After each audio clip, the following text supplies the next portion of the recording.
For decades, Ferrari meant roaring combustion engines, raw emotion, and aggressive styling built for a teenager's bedroom wall. Then came the Luce. It is a 5-seater, fully electric vehicle that completely abandons the sharp-edged aesthetic we expect from Maranello. Usually, you know a Ferrari the second you see it. With the Luce, you practically need a badge to confirm what you're staring at. The physical proportions are jarring.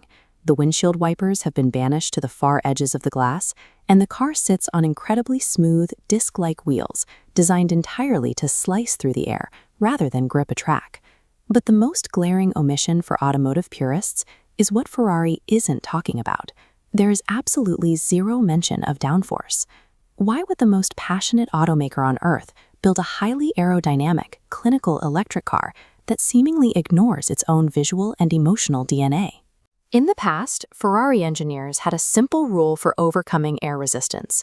If a car used too much fuel pushing through the wind, they just installed a larger gas tank. But electric vehicles operate under strict physical limits. Battery capacity is heavy and highly limited. Suddenly, drag becomes the ultimate enemy, and the shape of the car must be dictated entirely by wind resistance. Achieving a 0.24 drag coefficient, the Luce acts as a giant aero wing. The flat battery beneath passengers lowers the center of gravity, eliminating anti-roll bars. Instead of the mechanical differential, a digital drivetrain uses software to fire torque across two independent rear electric motors. This explains the anomaly. The car's strange appearance is the direct result of physics and weight distribution taking absolute priority over passionate design. To understand why a hyper-exclusive brand built this vehicle, we have to look past the engineering and examine the scale of their operations. The European Union operates under a strict volume rule.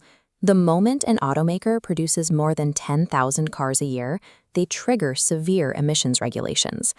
This chart tracks Ferrari's annual production volume. Historically, they built around 7,000 cars a year, but their explosive sales growth pushed them past 13,000 recently, and they are projecting nearly 20,000 by 2030. Which begs an obvious question. If Ferrari had to build an EV to meet incoming laws, why didn't they build a blistering electric hypercar to rival their competitors?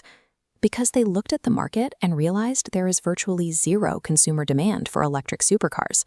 Competitors have poured billions into EV hypercars, only to find that buyers simply don't want them. Ferrari was trapped between their own success and impending legislation. The Luce exists to balance the books, satisfying environmental mandates so the company can maintain its current sales growth. The Luce is a 440,000-pound compliance vehicle.